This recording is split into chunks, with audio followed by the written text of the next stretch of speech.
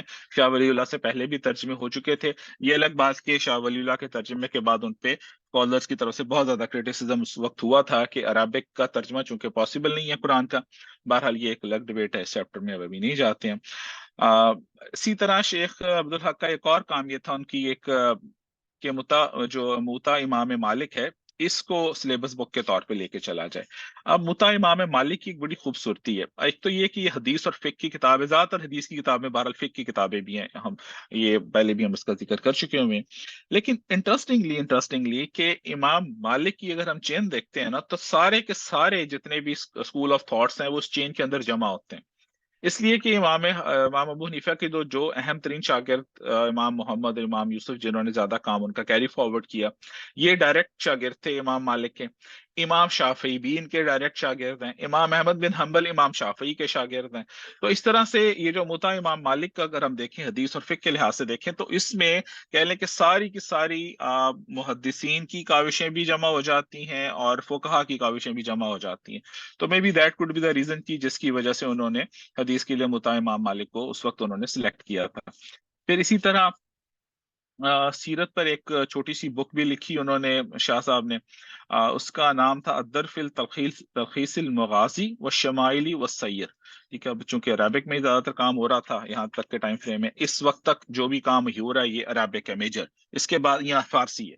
ٹھیک ہے، اب اس کے بعد جو دوسرا ٹائم فریم جو شروع ہوتا ہے اس 1000 سالوں کے بعد، وہ اب ایک کروٹ لی جا رہی ہے ان اے وے کہ بر صغیر میں سیرت کے اوپر، حدیث کے اوپر اور اسلامک علوم کے اوپر جو کام ہے اب ایک نئے لیول پہ جائے گا یہاں سے۔ اب اس میں ایک جو صاحب ایک سب سے پہلے 1000 سال کے بعد اگر ہم دیکھیں تو پنجاب کے ایک بزرگ تھے سید جمال الدین حسینی، ان کی کتاب تھی روضۃ الاحباب، یہ انہوں نے لکھی سیرت کے اوپر۔ پھر ایک اور بزرگ قاضی ثناء اللہ پانی پتی، یہ بھی فیمس ہیں، شاہ ولی اللہ کے شاگرد تھے، انہوں نے کام کیا۔ ٹھیک ہے، اسی طرح سے پھر عبد العزیز، یہ عبدالحق محدث دہلوی کے بیٹے تھے، اب انہوں نے اگر آپ کو یاد ہو اردو میں ترجمہ کیا تھا قرآن کا، پہلا ترجمہ جو قرآن کا ہوا وہ شاہ عبد العزیز نے کیا۔ تو 1857 سے پہلے پہلے اگر ہم دیکھیں نا تو اس وقت تک ایک اور صاحب قاضی بدر الدولہ، ان کی یہ کتاب آ رہی ہے فوائد بدریہ، سیرت کے موضوع پر ہے، یہ ایک قدیم ترین کتابوں میں سے یعنی کہ دکنی اردو میں لکھی گئی۔ اور اسی طرح ایک اور صاحب تھے مفتی عنایت احمد، ٹھیک ہے، انہوں نے دوسرا میجر کام کیا، یہ انہوں نے جہاد میں بھی حصہ لیا، اور ان کا مفتی عنایت احمد کا بڑا خوبصورت یہ ہے کہ بڑے جو ہے اسکالر آدمی تھے، جہاد میں جب 1857 کی جنگ آزادی میں شریک رہے، وہاں پر جب شکست ہو گئی تو ان کو پھر کالا پانی کی سزا ہو گئی۔ اب کالا پانی میں جا کے ان کو کس کام پہ لگایا کہ لوگوں کے گھروں کی گندگیاں اٹھایا کرتے تھے اس وقت۔ اب یہ چونکہ وہاں پر کوئی ڈرینیج سسٹم تو ہوتا نہیں تھا، تو یہ چمارن بھی جیسے آپ کہتے ہیں نا کہ یہ وہی ہوتے تھے لوگ جو جا کے لوگوں کی غلاظتیں اٹھا کے لے کے جاتے، تو ان کے انگریزوں نے اس کام پہ لگایا وہاں جا کر۔ انہوں نے وہاں بیٹھ کر کالا پانی میں کتاب ایک لکھی پوری یاداشت کی بیس پر، تواریخ حبیب الہ کے نام سے، یہ کہ حبیب الہ نہیں کہ اللہ کے حبیب کی تاریخ کے نام سے ایک کتاب لکھی انہوں نے، صرف یاداشتوں پہ لکھی، اور اس کا مسودہ اپنے پاس رکھا انہوں نے، اس کا جو اسکرپٹ تھا وہ دیا نہیں، پرنٹ نہیں کروایا۔ پھر کسی انگریز کو پتہ لگا کہ عالم فاضل آدمی ہے اور جج بھی رہے ہیں، سابق قاضی بھی رہے ہیں اور عمر قید کی سزا بھگت رہے ہیں، خیر اس نے ان کو وہاں سے رہائی دلوائی، یہ واپس آئے، آ کے پھر اس کتاب کی دوبارہ سے انہوں نے ساری کراس چیکنگ کی، سارے ریفرنسز کی، اور پھر انہوں نے اس کو پرنٹ کروایا۔ تو یہ دوسری کتاب ان کی تھی مفتی عنایت احمد صاحب کی، اور اس سے پہلے جو میں نے کتاب بتائی وہ قاضی بدر الدولہ کی، وہ پہلی کتاب تھی فوائد بدریہ۔ تو یہ دو کتابیں تھیں 1857 کے دوران جو ہے یہ لکھی گئی، اس دوران میں اور بھی کام ہوتا چلا گیا۔ پھر ایک اور بزرگ بھی تھے عبد الرزاق، انہوں نے کام کیا، اور اسی دور میں زاد المیعاد کا پہلا ترجمہ بھی شائع ہوا۔ پھر اس کے بعد 1857 کے بعد سیرت ابن ہشام کا ترجمہ بھی یہاں پر ہو گیا۔ پھر ایک اور کام ہوتا ہے مولانا مولانا محمد اسماعیل کاندھلوی، جو یہ ادریس کاندھلوی صاحب کے والد تھے، انہوں نے الشفا کا ترجمہ کیا شمیم الریاض کے نام سے۔ شفا بھی بڑی مشہور کتاب ہے، قاضی ایاز تھے سعودیہ کے، عرب کے تھے، یہ ان کے اسکالر تھے۔ تو اس طرح سے یہ کام ہونا شروع ہوا سیرت نگاری کا پورا انڈو پاک میں۔ اب اسی دوران میں ایک اور کام یہ ہوتا ہے کہ ایک شخصیت ہے ولیم مور، یہ یو پی کا لیفٹیننٹ گورنر تھا۔ اس نے لائف آف محمد صلی اللہ علیہ وسلم کے نام سے نا کتاب لکھی، اورینٹلسٹ تھا، مستشرق تھا۔ اب یہ 4 جلدوں میں تھی۔ اب کتاب چونکہ عربی بھی جانتا تھا، فارسی بھی جانتا تھا، اسلامی علوم کا بھی مطالعہ کیا اس نے، یہ 1864 میں ہی کتاب شائع ہوگی۔ اب جب بر صغیر میں پتہ لگا اس کتاب کا تو کلبلی مچ کی کافی زیادہ۔ اس میں ایک بڑا سرپرائزنگلی یہ کام نام سامنے آیا ہمارے، نام تو خیر ہم سب جانتے ہی ہیں، وہ ہے سر سید کا۔ اب سر سید مولانا سر سید نے جب ان کو پتہ لگا، اب ان کی، وہ لوگ ہماری طرح کے نہیں تھے، انہوں نے مطلب میں جو بتاتے ہوئے بھی اب ہر بعض کا میں بڑا ایموشنل سا ہو جاتا ہوں کہ انہوں نے اس کے ٹھان لی کہ اس کا اب جواب لکھنا ہے۔ عربی انہیں انگلش نہیں آتی تھی سر سید احمد خان، لیکن اصلا میں اس کتاب کی مشہور اتنی زیادہ شہرت اتنی ہوگی کیونکہ اس وقت یہ سوشل میڈیا کا ٹائم تو ہے نہیں، جسٹ آپ چلے جائیں 1860 70 80 کا جو ٹائم فریم ہے اس میں کیا ہو رہا ہوگا۔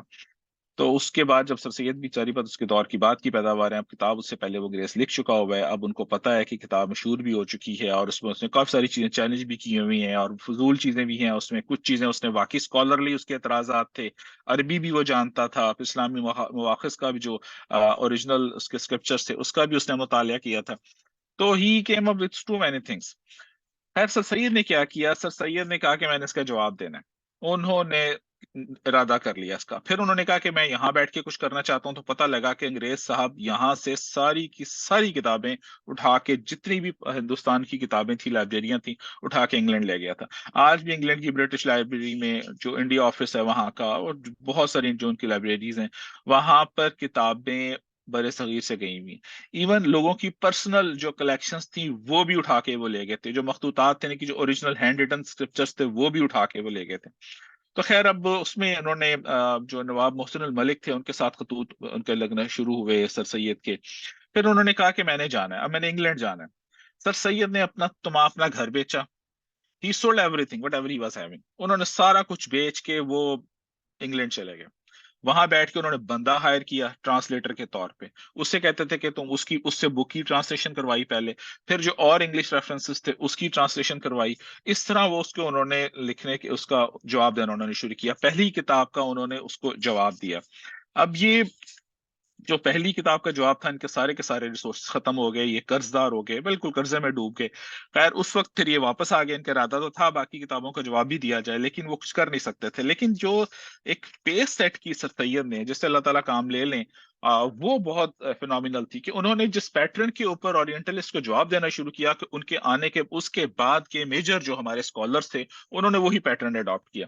اس میں ایک مثال کے طور پر انہوں نے جو بات کی کہ مکہ مکرمہ کے بارے میں، کہ یہ مکہ مکرمہ کی اس حیثیت کو انہوں نے جھٹلایا تھا، وہ باقاعدہ پھر کیا کیا سر سید نے پھر تورات کا مطالعہ کیا اور پھر وہاں سے انہوں نے اس کو پروف کیا، اور اس کے بعد شام کی جیوگرافیکلی انہوں نے اس کی جو ہے یعنی کہ وہ جو مکہ ہے وہ اس کو کہتے تھے کہ یہ مکہ کا شہر نہیں تھا، یہ شام کا کوئی شہر تھا، تو جیوگرافیکلی ایک کنفلکٹ تھا، اس کا انہوں نے جواب دیا، وہ ریفرنسز ڈھونڈ کے ریسرچ کر کے انہوں نے ثابت کیا۔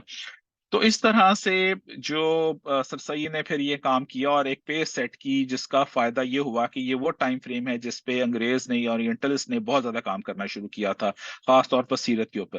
اب اس میں سیرت میں، اب انہیں پتا تھا کہ سیرت کا میدان ان کے لیے نسبتاً آسان یہ تھا کہ اس میں زیادہ مسئلے انہیں جھول مل جاتے تھے۔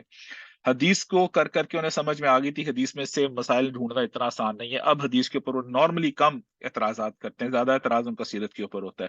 پہلے قرآن پہ کرتے تھے، وہ بھی ختم ہو چکا ہوا ہے۔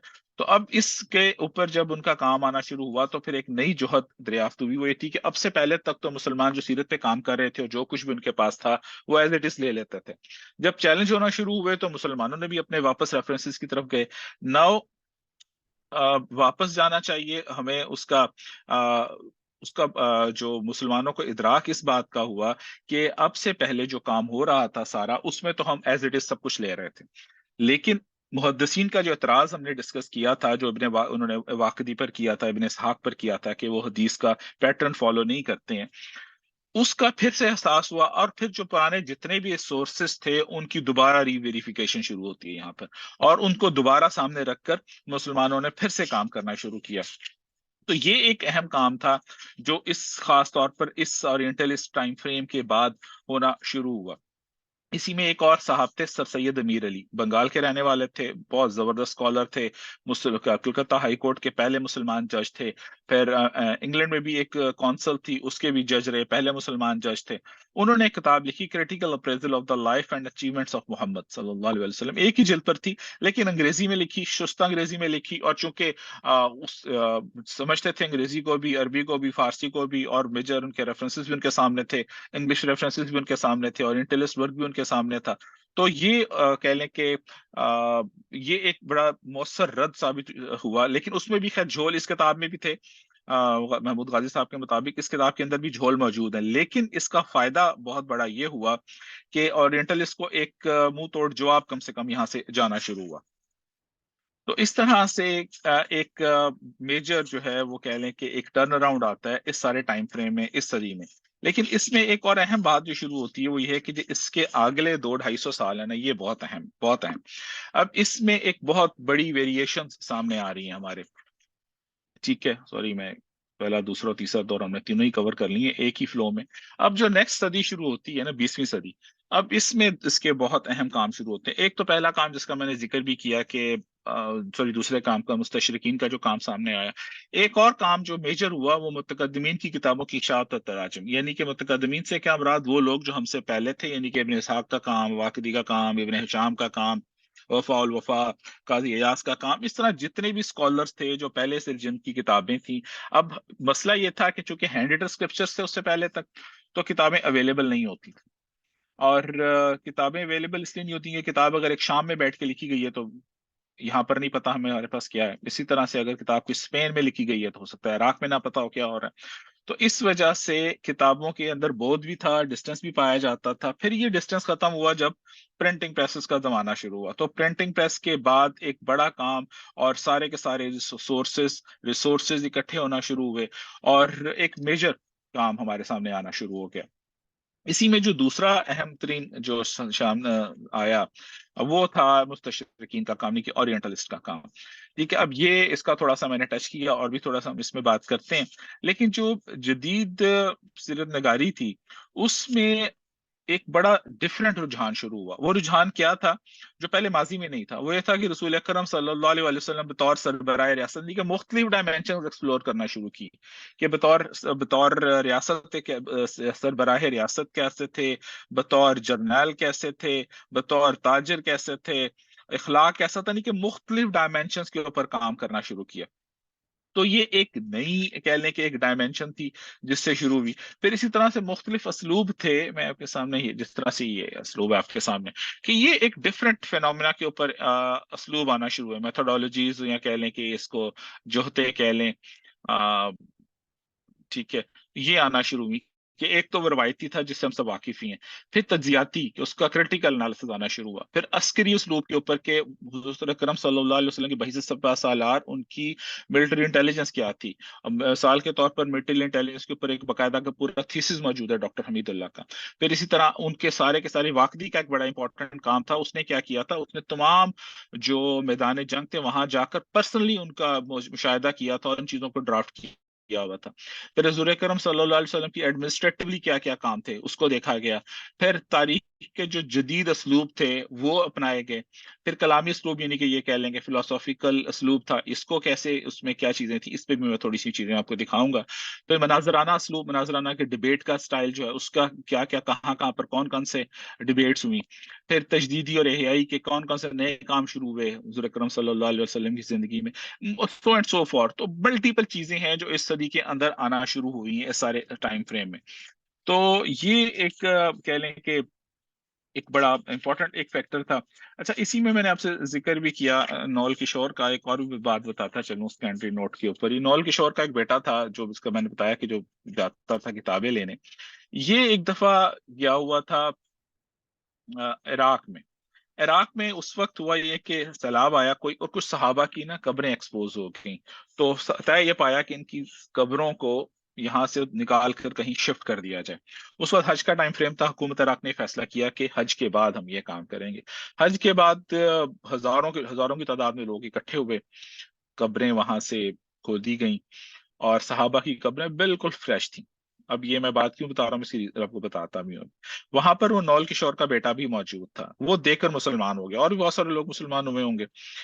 اب جو صحابی کی کتاب ہے وہ لکھتے ہیں کہ نول کشور کا جو بیٹا تھا اس سے میں ملنے گیا باقاعدہ کراچی میں. ملاقات تو ان کی نہیں ہوئی، لیکن ایک اور صاحب نے ان کا انٹرویو لیا تھا نول کشور کا، اور جو چھپا ہے تکبیر کے نام سے ایک رسالہ آج بھی شائع ہوتا ہے پاکستان میں، اس میں ان کا انٹرویو ہے، باقاعدہ پرنٹڈ موجود ہے، جس میں انہوں نے اس چیز کا اعتراف خود کیا ہوا ہے کہ میں نے واقعی وہ قبریں دیکھی تھیں.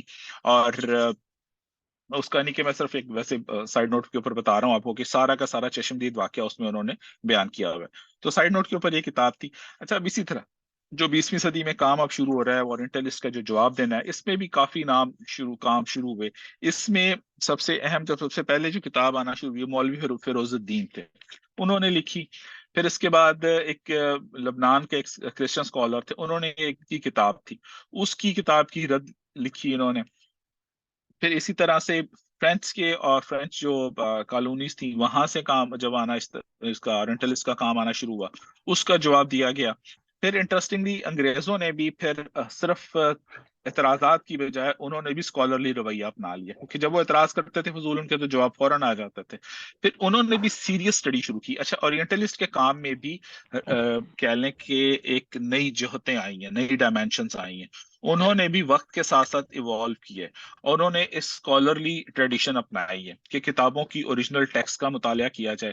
یہ کام وہ کسی پازیٹیو نوٹ پہ نہیں کرتے، by the way we should know this thing, کرتے وہ سارے کے سارے آج بھی اسی نیگیٹو مائنڈ سیٹ کے ساتھ ہیں کہ کوئی نہ کوئی مسئلہ، کوئی نہ کوئی کہہ لیں کہ کانفلکٹ نکال کے لائیں. لیکن ایٹ لیسٹ ہونا یہ شروع ہوا کہ انہوں نے ایک سیریس ایفرٹ کرنا شروع کی، اور سیریسلی اس کام کو شروع کیا. عربی سیکھی انہوں نے، باقاعدہ طور پر پرانے ماخذ جو تھے، پرانے جو اسکرپچرز تھے، ان کا مطالعہ کرنا شروع کیا.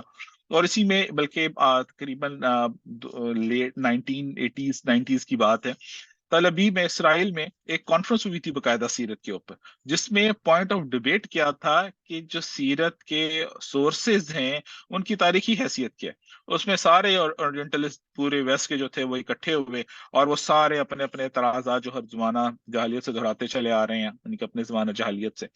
خیر، ان چیزوں کے بہت سارے جواب ہم دے بھی چکے ہوئے ہیں کہ سیرت اور حدیث بڑے اوتھینٹک ریسورسز ہمارے پاس پہنچی ہے. وہ ساری باتیں ہم اپنے جو پچھلے 2-3 لیکچرز میں ہم کور کر چکے ہوئے ہیں. پھر اسی طرح ایک اور کتاب ڈاکٹر مصطفیٰ اعظمی نے لکھی، میتھڈولوجی ان ارلی حدیث لٹریچر. اس میں انہوں نے وہ تمام تابعین، تبع تابعین، صحابہ کا ذکر، اور وہ سارا کا سارا کا وہ جس کے پر وہ اعتراض کیا کرتے تھے کہ ہسٹوریکل ایویڈنسز نہیں ہیں، انہوں نے وہ اکٹھے کر کے دیے ان کو. اور اب اس میں کچھ قصور بائی دا وے میں بتاؤں کہ ہمارا بھی ہے، ہم ان کو موقع دیتے ہیں. مثال کے طور پر ایک بات آپ نے سنی ہوگی کہ حضور اکرم صاحب 13 سال کی عمر میں اپنے چچا کے ساتھ شام گئے، وہاں ایک راہب سے ملاقات ہوئی، اور اس نے کہا کہ آپ اس کو آگے نہ لے کے جائیں کہ مجھے اندیشہ ہے کہ یہودی اس کو نقصان پہنچائیں گے. یہ واپس بھیج دیا گیا، اس کو ابو طالب نے واپس بھجوا دیا. بائی دا وے ایک ابھی تک ہماری کتابوں میں کوٹ ہوتا ہے، اور محدثین اس واقعے کو ریجیکٹ کرتے ہیں. یہ غیر معتبر ہے، یہ حقیقت نہیں ہے. اس لیے کہ جو لکھا ہوا ہے تاریخوں میں وہی لکھا ہوا ہے کہ انہوں نے ابو طالب آگے نہیں گئے، انہوں نے ابو بکر اور بلال، حضرت بلال کے ساتھ حضور کو بھیج دیا. حضرت بلال امیہ بن خلف کے غلام تھے، اور وہ جو ٹائم پھر جب حضور 13 سال کے تھے نا، تو بلال تو پیدا بھی نہیں ہوئے تھے اس وقت تک. تو اس طرح کے اعتراض کرنے کا موقع پھر ہم نے خود دیا ہے. اس طرح کی باتوں کو ہم نے خود اس کی ویریفیکیشن نہیں کی. لیکن ہونا یہ شروع ہوا کہ اب جب یہ والے کام شروع ہوئے تو پھر اس کی کریٹیکل تھنکنگ پروسیس اپلائی ہونا شروع ہوا، ویریفیکیشن شروع ہوئی، دوبارہ سے ریسورسز کو دوبارہ سے دیکھا گیا. اب لیکن اورینٹلسٹ بھی اپنے کام سے باز نہیں آتے. ابھی بھی وہ ان میں ایک صاحب ہیں ابو الفرج اصفہانی، اس کا ذکر پہلے بھی آیا تھا.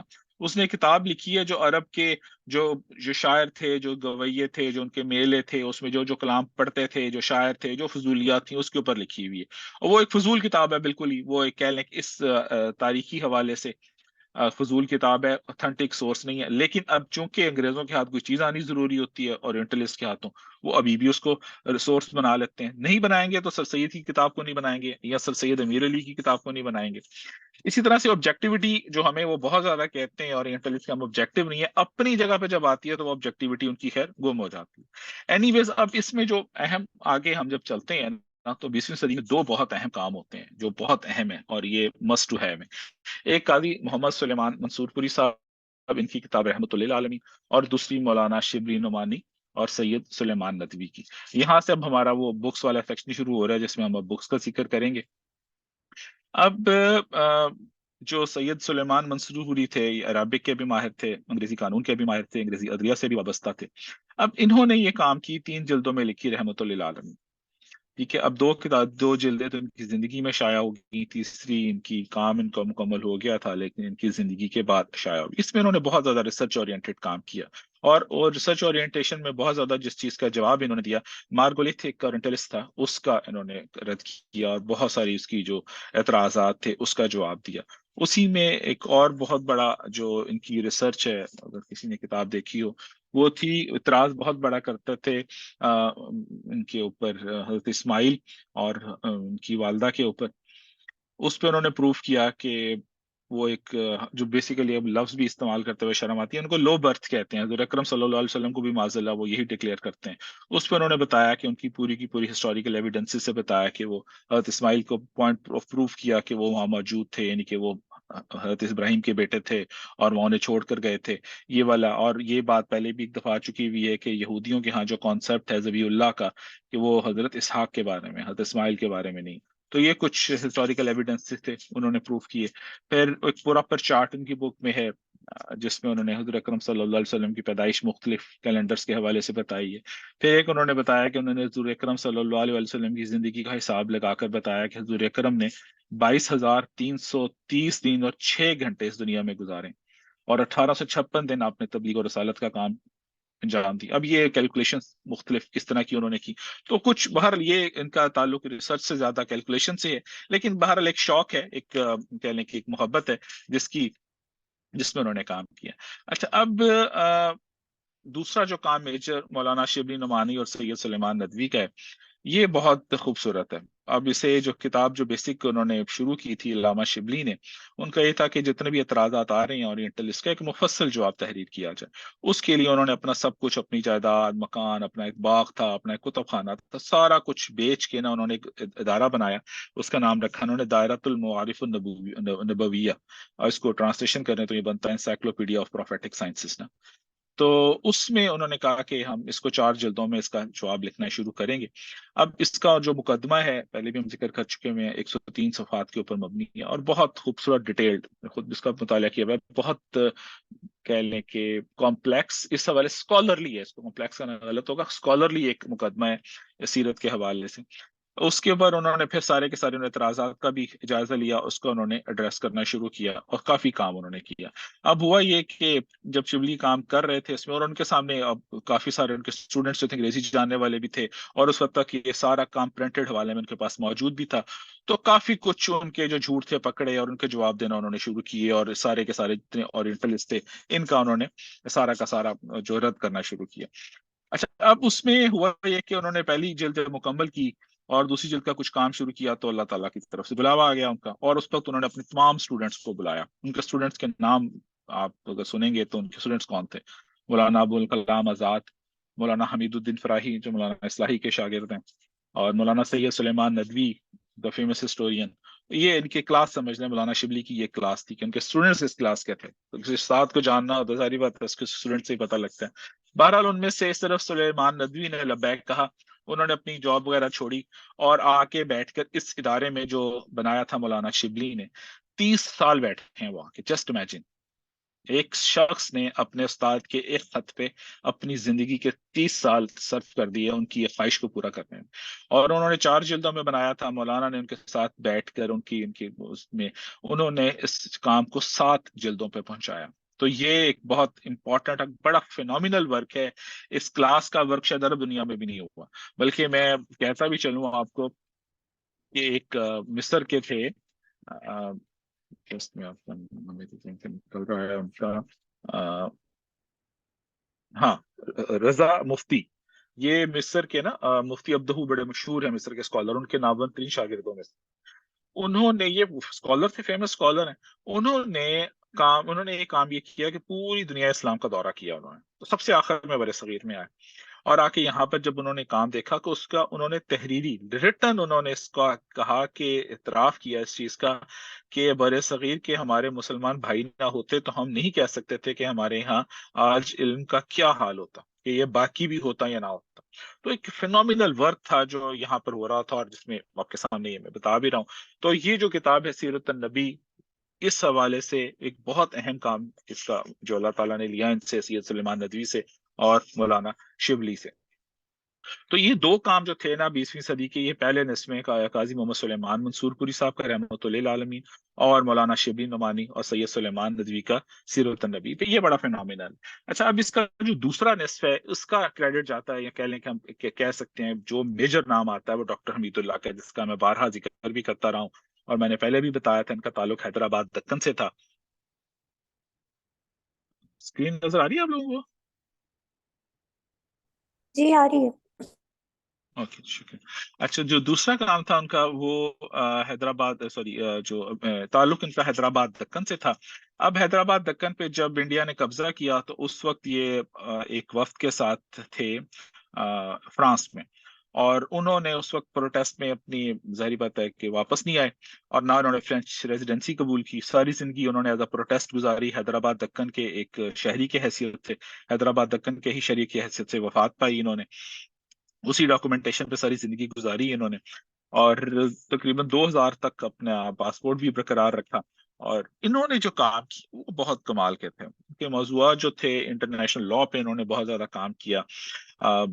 علم مغازی پہ، یعنی کہ جو جنگوں کا میدان تھا اس پہ بہت کام کیا، اور بہت ساری چیزیں جو تھیں وہ ان کی طرف سے تھی. مثال کے طور پر ہم مکہ کو ایک بہت سمجھتے ہیں کہ مکہ جو تھا ایک بڑا بیکورڈ ایریا تھا، لیکن انہوں نے باقاعدہ پروف کیا ہسٹوریکل ایویڈنسز سے کہ مکہ ایک پراپر اسٹیٹ تھا، اسٹیٹ سٹی تھی. اب یہ انہوں نے اپنی ساری معلومات جمع کی. اب ان کی ایک حیرت انگیز صلاحیت یہ تھی کہ بیک وقت 7 کی زبانوں میں لکھتا تھے یہ لوگ، یہ نا ڈاکٹر حمید اللہ. عربی تو تھی ہی تھی، فارسی تو تھی ہی تھی، اردو تو تھی، اس کے ساتھ انگریزی بھی، فرینچ بھی جا کے سیکھ لی، جرمنی بھی، انہوں نے جرمن بھی سیکھ لی. تو اب مختلف لینگویجز میں یہ لکھتے تھے. ٹھیک ہے. تو اب انہوں نے اس حوالے سے میثاق مدینہ پر غور کیا، اور اس کو پروف کیا کہ یہ پہلا return constitution of the world ہے جو باقاعدہ طور پر تحریری طور پر دنیا میں دو کہہ لیں کہ مسلمانوں اور جوز کے درمیان جو یہ سائن ہوا تھا، تو یہ فرسٹ ریٹن کانسٹیٹیوشن ہے. اس کے اوپر انہوں نے باقاعدہ لکھا. پھر بہت پرانی کتابیں انہوں نے نکال کے، سیرت ابن اسحاق جو تھی قدیم ترین باخص، یہ حمید اللہ لکھ کر آئے. پھر احادیث کی بہت پرانی کتابیں انہوں نے ایڈٹ کروائیں اور انہوں نے پبلش کروائیں، جو بہت شروع کے ٹائم کی لکھی ہوئی تھی. میرے پاس ایک آدھ تھی بھی، مجھے یاد پڑ رہا ہے کہیں پر. ہاں ٹھیک ہے، ٹھیک ہے جی. تو یہ کام انہوں نے کیا. پھر اس کے بعد مسلم کنڈکٹ آف اسٹیٹ کے اوپر انہوں نے کام کیا، یہ فرینچ میں انہوں نے جو جلدوں میں لکھی. پھر diplomacy during the days of prophet Muhammad and orthodox caliph, یہ انہوں نے لکھی، فرینچ میں لکھی انہوں نے. پھر اس طرح سے ایک اور ان کا ہے جو سارے کے سارے لیٹرز لکھے رسول اکرم صلی اللہ علیہ وسلم نے، جو لکھوائے گئے باقاعدہ، یا جو لیٹرز ہمارے خلفائے راشدین نے لکھے، ان سب کو انہوں نے اکٹھا کیا. یہ مرتب پہلے آج تک پہلے کسی نے نہیں کیا تھا. اور اس کے لیے پھر وہ تمام کے تمام حجاز کے اور لیٹرز کو دیکھ کے اور ان کو ویریفیکیشن کے لیے اور جو جو چیزیں تھیں، انہوں نے اس تمام میدانوں کا خود پرسنل وزٹ کیا. یہ کام واقعی کے بعد اگر کسی نے کیا جو ڈیٹیل ملتی ہے تو غالباً حمید اللہ ہی ہیں، جنہوں نے جا کر وہاں پر پرسنلی کام کیا، وہ نقشے ویریفائی کیے، ان کو میئر کیا، وہ جو عرب کے میئرنگ سٹینڈرڈز تھے ان کو ویریفائی کیا، اس کے مطابق ان کی کیلکولیشنز کی. تو یہ انہوں نے پھر دوبارہ نقشے بنائے. یہ جو ہے جو اب جو جتنے بھی آپ کو میجر نقشے ملتے ہیں نا، یہ حمید اللہ کا ہی کام ہے زیادہ تر، ڈاکٹر حمید اللہ کا. ٹھیک ہے. اسی طرح سے اب جو اس طرح قرآن میں آتا ہے نا کہ غزوہ بدر کے بارے میں، اذ انتم بالعدوۃ الدنیا وهم بالعدوۃ القصوى، کہ تم نچلی گھاٹی پر تھے، وہ اونچلی گھاٹی پر تھے. اب یہ اس کو کیسے دیکھنا ہے، یہ ویژولائز ڈاکٹر حمید اللہ نے کروایا کہ کس طرح سے تھا، اس کی ایگزیکٹ صورتحال کیا تھی، ان کی پوزیشن کیا تھی، کفار کی، مسلمانوں کی پوزیشن کیا تھی. تو یہ اس طرح کا کام انہوں نے بہت کیا. پھر ان کی کتاب ہے، انہوں نے لکھی انگریزی، اس کی فرینچ میں تھی، اس کا انگریزی ترجمہ ہوا prophet of Islam, his life and work, اور اردو میں ترجمہ ہوا پیغمبر اسلام کے نام سے. یہ ان کا میجر ورک ہے، 2 جلدوں میں ہوا ہے. اس پہ انہوں نے حضور اکرم صلی اللہ علیہ وسلم کے انتظامی، سیاسی، سفارتی اور ادارتی، ایڈمنسٹریٹو، ان پہلوؤں پر انہوں نے بہت روشنی ڈالی. اب اچھا، اب ایک اور بڑی اہم بات حمید اللہ صاحب کی یہ تھی کہ اب معلومات جمع کرتے وقت جب کوئی ایک لفظ بھی آتا تھا نا، تو وہ پھر اس لفظ کی بھی اس کو کھنگالتے تھے کہ اس کا لفظ مطلب کیا ہے، اس کے ڈکشنری میں کیا مطلب ہے، لسان العرب میں کیا مطلب ہے، عرب اس لفظ کو کیسے استعمال کرتا تھا۔ اب مثال کے طور پر اب ایک گاؤں ہے جواسا نا، وہاں ایک میلہ لگا کرتا تھا، اور حضور کے بارے میں صلی اللہ علیہ وسلم کے بارے میں آتا ہے کہ جوانی میں کہیں تشریف لے گئے تھے۔ پھر انہوں نے کیا کہ جغرافیہ پر جتنی کتابیں تھیں وہ دیکھی کہ جگہ کون سی ہے، وہ جگہ مل گئی تو وہاں گئے باقاعدہ طور پر دیکھا جا کے کہ جگہ کیا تھی۔ تو اس لیول کی ریسرچ اورینٹیڈ کام جو تھا پھر انہوں نے کیا۔ پھر ایک اور کام انہوں نے لکھا تھا 1954-55 میں، military intelligence during the time of prophet, جس کا میں نے بھی ذکر بھی کیا۔ ٹھیک ہے، اچھا اب اسی طرح سے یہ ایک میجر کام کہہ لیں کہ اس 20ویں صدی میں ڈاکٹر اللہ تعالیٰ نے جو لیا وہ ڈاکٹر حمید اللہ سے لیا۔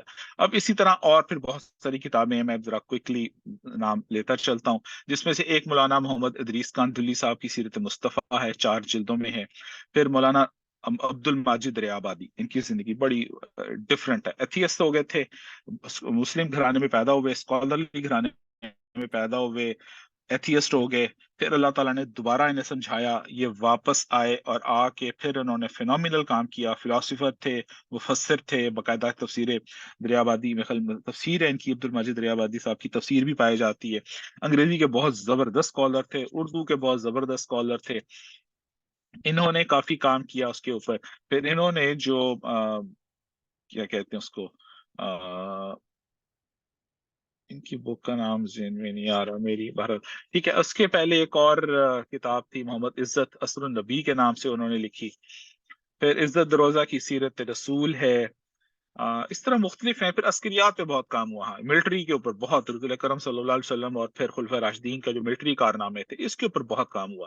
ہمارے پاکستان میں ایک تھے جنرل محمد اکبر، انہوں نے کام کیا بہت زیادہ۔ بریگیڈیئر جنرل محمد شیش تھے، انہوں نے بہت زیادہ کام کیا۔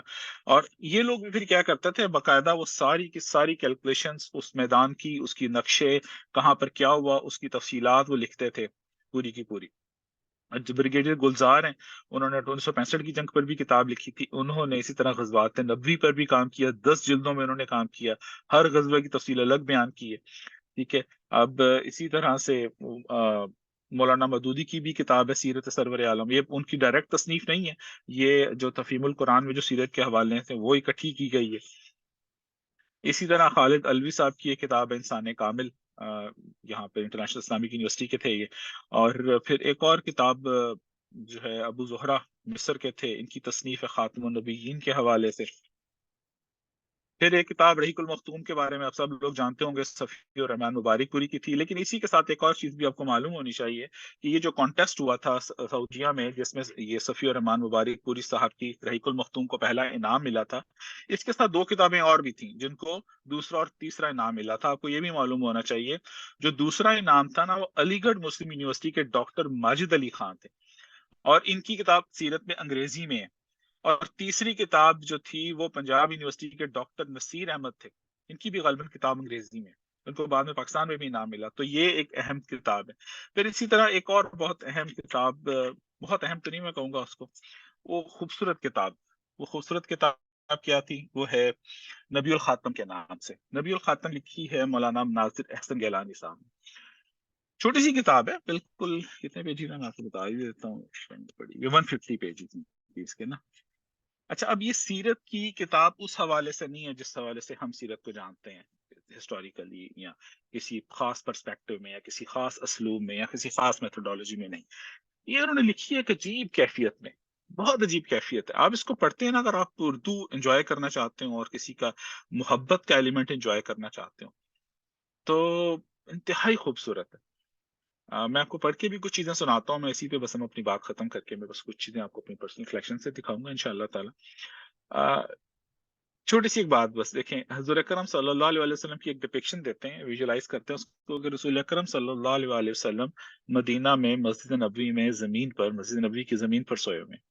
اب یہ میں اور آپ اس کو کس طرح لکھ لیں کہ کیا خوبصورت سو رہے تھے مٹی پہ سو رہے تھے، کچھ بھی جو بھی آپ سوچنا چاہیں، لیکن یہ لکھتے ہیں کہ وہ فرش خاک پہ سویا، کیا کہنے اس سونے کے کہ خاک کو سونا کر دیا۔ ان کی ڈپکشن اس قسم کی ہے۔ میں پہلے صفحے سے آپ کو اس کا جو پڑھاتا ہوں، 2 بس انہوں نے اس کی ٹائٹلز دی ہیں، ایک مکی زندگی اور ایک مدنی زندگی، اور صرف اشارتاً کنایتاً بات کرتے ہیں. یہ شروع کرتے ہیں بسم اللہ الرحمن الرحیم الحمد للہ رب العالمین وسلام علی المرسلین. یوں آنے کو تو سب ہی آئے، سب میں آئے، سب جگہ آئے، سلام ہو ان پر کہ بڑی کٹھن گھڑیوں میں آئے. لیکن کیا کیجیے، میں جو بھی آیا جانے کے لیے آیا. یہ انبیاء کی بات ہو رہی ہے. پر ایک اور صرف ایک جو آیا اور آنے ہی کے لیے آیا، وہی جو آنے کے بعد پھر کبھی نہیں ڈوبا، چمکا اور چمکتا ہی چلا جا رہا ہے، بڑھا اور بڑھتا ہی چلا جا رہا ہے، چڑھا اور چڑھتا ہی چلا جا رہا ہے. سب جانتے ہیں اور سبوں کو جاننا چاہیے کہ جنہیں کتاب دی گئی اور جو نبوت کے ساتھ کھڑے کیے گئے، برگزیدہ کہ اس پاک گروہ میں اس کا استحقاق صرف اسی کو ہے، اور اس کے سوا کس کو ہو سکتا ہے جو پچھلوں میں بھی اسی طرح ہے جس طرح پہلوں میں تھا. دور والے بھی اس کو ٹھیک اسی طرح پا رہے ہیں اور ہمیشہ پاتے رہیں گے جس طرح نزدیک والوں نے پایا تھا. جو آج بھی اسی طرح پہچانا جاتا ہے اور ہمیشہ پہچانا جائے گا جس طرح کل پہچانا گیا. اسی کے اور صرف اسی کے دن کے لیے رات نہیں، ایک اسی کا چراغ ہے جس کی روشنی بے داغ ہے. ورنہ جنہوں نے ناموں کو کھویا، کیا وہ اپنے ہادیوں کے کاموں کی نگہبانی کر سکتے تھے؟ ہمارے ملک میں وید کی صورت میں اتاروں کا کام پیش کیا جاتا ہے، لیکن لاپرواہو تم سے جب ان کے ناموں کا بھی بوجھ نہ اٹھایا گیا تو ہمیں کیا دکھاتے ہو؟ تو سو اینڈ سو فورتھ اس طرح سے انہوں نے لکھی ہے. بہت خوبصورت تھی، بہت خوبصورت ہے. تو یہ جب جسے کہتے ہیں نا ادب کی ایک چاشنی، ایک محبت کی چاشنی، اور ایک بالکل سیرت میں ڈوبے ہوئے ایک شخص کا ایک مجذوبانہ کلام جو محبت میں ڈوب کے لکھا ہے، تو اس طرح کے بھی کام ہوئے.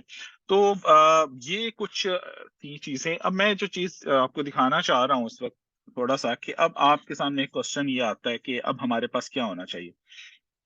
ٹھیک ہے جی، میں اس پہ کیمرہ میں نے آن کیا، مجھے بتائیے گا آپ کو کیا دکھائی دے رہا ہے اس وقت. عبداللہ بھائی یو دیر؟ جی جی عامر بھائی جی میرا کیمرہ نظر آ رہا ہے مطلب اس میں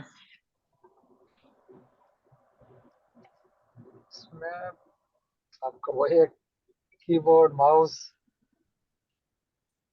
ہاں ٹھیک ہے، صحیح ہے، اٹس اوکے. اوکے ٹھیک ہے، بس ٹھیک ہے. میں بس بتانا یہ چاہ رہا تھا آپ کو کہ جس طرح میں نے سیرت النبی کا ذکر کیا تھا، ٹھیک ہے، مجھے وہ بتائیے گا کہ میرے سامنے نا ایکچولی سرپرائزنگلی میرا اپنا ویو مجھے نظر نہیں آ رہا. آپ دیکھ سکتے ہیں سیرت النبی؟ جی جی نظر آ رہی. اچھا چلیں، جزاک اللہ. اچھا یہ اب 7 جلدیں ہیں جیسے میں نے ذکر کیا. میں نے کہا تھا میں آپ کو دکھاؤں گا کہ اس میں کیا ڈفرینٹ چیز کیا ہے. میں جس طرح سے چلیں یہ تیسری جلد اٹھاتا ہوں.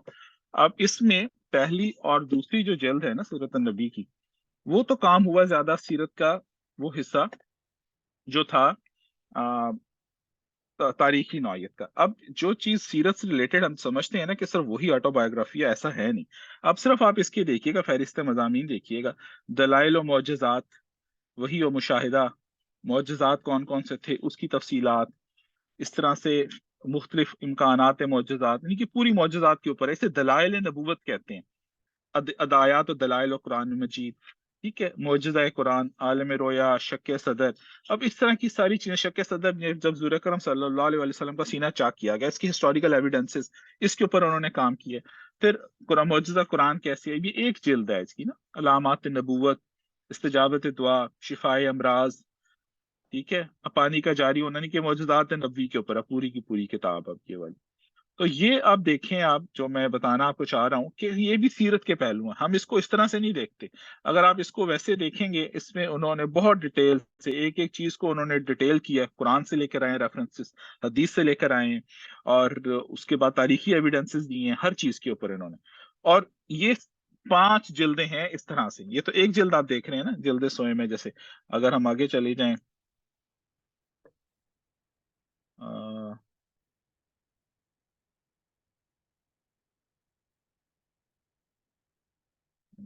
ساری جلد سوئی میں چلی، پوری پوری 3rd جلد تھی، ٹھیک ہے. 4تھی جلد میں اٹھا لیتا ہوں آپ کے سامنے، ٹھیک ہے.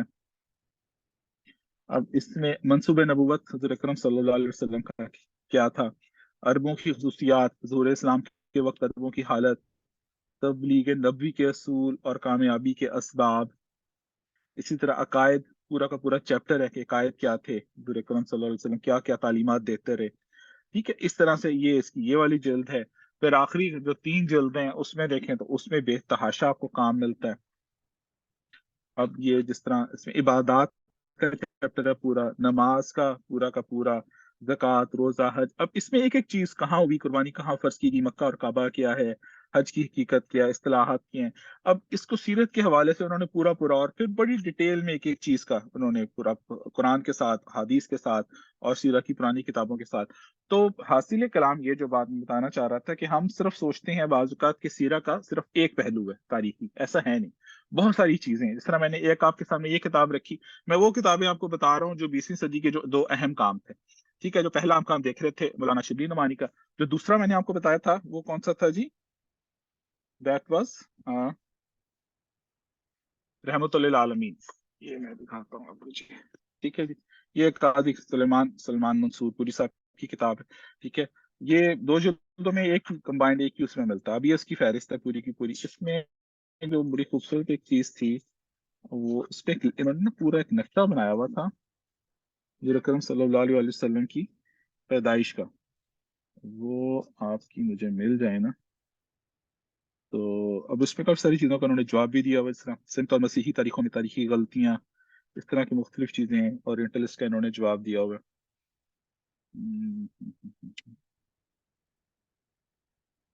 بہرحال مجھے ابھی اس میں مل نہیں رہا. انہوں نے اس کی پیدائش جو، ہاں یہ 52 کا ہے.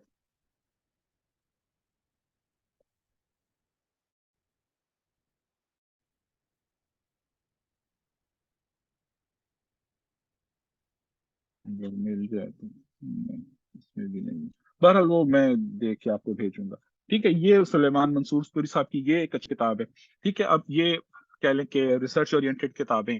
پھر میں اب صرف آپ کو کوئکلی دکھاتا ہوں، جس طرح پیغمبر اسلام، یہ ڈاکٹر حمید اللہ صاحب کی ایک کتاب. ٹھیک ہے، پھر تجلی اللہ کے نام سے یہ ایک خوبصورت کتاب ہے، 2 ان کی کتابیں. پھر اگلے آپ کو کاروان نبوت نظر آ رہی ہوگی، یہ بڑی خوبصورت کتاب ہے مولانا پروفیسر تسنیم احمد صاحب کی. اس میں سیرت کو انہوں نے کمپائل کیا ہے، قرآن سامنے رکھتے ہیں تو اس کے ساتھ سیرت کے کون کون سے چیپٹر انکلوڈ ہوتے ہیں. یہ بہت اہم ہے سمجھنے کے لیے حضور اکرم صلی اللہ علیہ وسلم کی سیرت کو، یہ امپورٹنٹ ہے. پھر سیرت انسائکلوپیڈیا دارالسلام نے پبلش کی ہے. اس کو میں نے بہت زیادہ ابھی نہیں دیکھا، میں اس پہ کمنٹ نہیں کر سکتا، لیکن یہ ایک اچھی کلیکشن ضرور ہے جن لوگوں سے میں نے سنا ہے. میں ابھی تک اس سے کوئی بہت زیادہ مستفید نہیں ہوا. ٹھیک ہے، پھر ایک اور اہم کا کتاب جو میں آپ کو لازمی بتانا چاہوں گا وہ ہے موسم انسانیت، نعیم صدیقی کے ساتھ. یہ تحریکی سٹائل میں لکھی ہے انہوں نے کتاب نا، جو نعیم صدیقی صاحب نے. یہ مولانا مودودی صاحب کے بڑے ساتھی تھے، خوبصورت ساتھی تھے، اسکالرلی آدمی ہیں. یہ ان کی کتاب آئی وڈ سے کہ آپ لوگوں کے پاس لازمی آپ اس کو پڑھیں. آپ لوگوں نے رحیق المختوم تو سنی ہوگی، اس کی اگر آپ لوگوں کا آپ کو پتا تو اس کی ایک انگلش ٹرانسلیشن بھی ہے سیل نیکٹر کے نام سے، رحیق المختوم کی. اور اسی طرح سے رحیق المختوم کا ایک اردو ورژن بھی ہے جو ابھی میرے پاس یہاں نہیں پڑا ہوا، غالباً نیچے.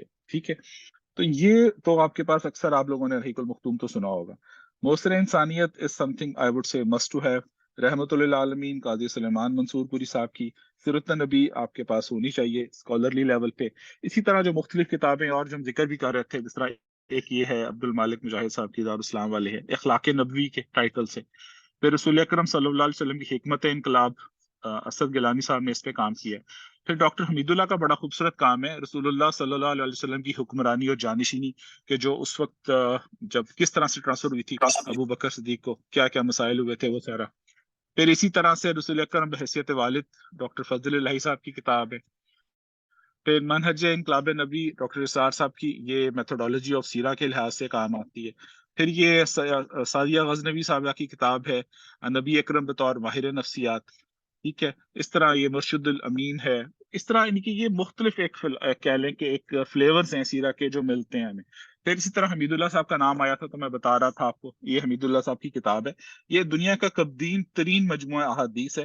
یہ حمام بن منبع عن ابی ہریرہ سے ڈائریکٹ انہوں نے روایت کیا ہوا ہے. یہ انہوں نے پرنٹ کروایا باقاعدہ، اس کے کہیں سے اسکرپچرز انہیں غالباً جرمنی سے یا کہاں سے ملے تھے، تو وہاں سے لے کر پھر انہوں نے اس کو کروایا، پرنٹ کروایا. تو یہ دنیا کا قدیم ترین، اس کا ٹائٹل بھی انہوں نے لکھا ہے کہ قدیم ترین یہ جو ہے مجموعہ احادیث ہے. ٹھیک ہے. تو یہ کچھ چیزیں تھیں جو میں بتانا چاہ رہا تھا. اب اسی میں کنکلوڈ کرتے ہوئے صرف آپ کو کچھ ایک دو چیزوں کی میں ایڈوائس کرنا چاہوں گا. وہ یہ ہے کہ بچوں کے حوالے سے کام آتا ہے. پھر ایک ہے کتاب رسول عربی، آتھر کا نام میرے ذہن سے نکل گیا، وہ پڑھی ہوئی ہے ابھی نیچے. وہ اسکرپٹ اسٹوری ٹیلنگ ٹائپ ہے، بچوں کے لیے بہت خوبصورت ہے اگر آپ نے بچوں کو پڑھانی ہو کتاب میں. تو رسول عربی بچوں کے حوالے سے آپ اس کو ذہن میں رکھیں. پھر بچوں کے حوالے سے جو سب سے اہم ہے، لاسٹ ٹائم بھی جو میں بات کر رہا تھا، وہ اہمیت ہے اس بات کی کہ بچوں کو اب سیرہ ویژولائز کرنا. بچوں کو سیرہ تاریخی سٹائل میں آپ پڑھا دیتے ہیں، تاریخی سٹائل سے انہیں کچھ سمجھ نہیں آتی. تو ہسٹوریکلی نہیں، they need to know exactly what has happened and how it has happened. تو جب سیرہ آپ پڑھیں آپ بھی اس کو ویژولائز کریں. ہم سیرہ ایز اے اسٹوری پڑھتے ہیں، سوری ٹو سے. ٹھیک ہے جی. آپ کا یہ کیا میسج کیا ہے؟ ناٹ رسول محمد عربی، جی سوری، صحیح کہہ رہی ہیں محمد عربی، میں غلط کہہ رہا تھا، واقعی محمد عربی. ٹھیک ہے. تو اس حوالے سے جب سیرہ بچوں کو، خاص طور پر بچوں سے میری مراد یہاں پر ہے آپ کے 8 9 10 سال کے بچے، 11 12 13 تک 14 لے جائیں، اس کو 14 تک بھی چلیں لے جائیں. ٹھیک ہے. یہاں تک بچوں کو آپ سیرہ ویژولائز کروائیں کہ how it has happened. Not the way it was a kind of a story. No, it was never a story. It was a reality. It is a reality. It has happened the way it has never happened before. ٹھیک ہے. تو یہ چیز بڑی اہم ہمارے سامنے ہونی چاہیے کہ جو رسول اکرم صلی اللہ علیہ وسلم کی زندگی ہے نا، وہ بالکل کلیئرٹی کے ساتھ ہمارے سامنے ہے، مستند ترین ذرائع سے منتقل ہوئی ہے، اور ایک امت مسلمہ کا ایک کنٹینیوٹی ہے جس کے ساتھ وہ ہمارے پاس آ رہی ہے، اور ایک بحر بے کنار ہے، ان لمیٹڈ ایک سمندر ہے سیرہ کا. یہ کچھ چیزیں ہمارے ذہن میں بالکل روز روشن کی طرح یہاں بھی ہونی چاہیے، کلیئر بھی ہونی چاہیے. اور ہمیں رسول اکرم صلی اللہ علیہ وسلم کی ذات کے ساتھ جو محبت کا ایلیمنٹ ہے نا، وہ ہمارا بڑا کام ہے.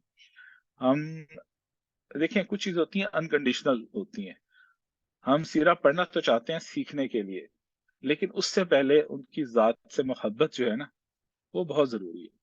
اور محبت کا بھی وہ ایلیمنٹ ہو جس میں ہمیں شعوری ادراک ہو کہ رسول اکرم صلی اللہ علیہ وسلم کی ذات اقدس ہی وہ ذات ہے جن کے توسط سے مجھے ہدایت ملی. ورنہ میں کیا گمراہ ہوتا، میرے پاس کیا گمراہیاں ہوتی، مجھے نہیں پتا. میرے لیے زندگی کی سب سے بڑی نعمت ہے کوئی تو رسول اکرم صلی اللہ علیہ وسلم کی ذات اقدس ہے، ان کی ذات کی محبت ہے. وہ میرے اندر کتنی جاگزی ہے، میں اس کو کتنا ٹرانسلیٹ کرتا ہوں آگے بچوں میں، اپنے آپ میں، اپنی فیملی میں، یہ امپورٹنٹ ہے. میں باتیں تو بڑی بڑی کروں گا، لیکن کیا واقعتاً مجھے رسول اکرم سے محبت ہے، ان کی ذات سے محبت ہے؟ یہ ایک بہت بڑا کوسچن مارک ہے ہمارے لیے. ہم اس کوسچن مارک کو ایڈریس نہیں کرتے ہیں. ہمارا سب سے بڑا فلا یہ ہے. ہم جس دن اس کوسچن مارک کو ایڈریس کرنے لگے نا، تو یقین مانے باقی ساری چیزیں سیکنڈری ہوتی چلی جائیں گی ہمارے لیے. ہمیں خود ہی سمجھ آنا شروع ہو جائے گی. مجھے آج بھی یاد ہے ایک چھوٹی سی ٹیڈ ٹاک تھی، اس میں خاتون ایک بتا رہی ہوتی ہیں کہ you need not to tell someone that you are listening provided you are listening. کہ اگر آپ سن رہے ہیں تو آپ کو کسی کو بتانے کی ضرورت نہیں ہوتی آرٹیفیشل جیسچرز کے تھرو کہ آپ سن رہے ہیں.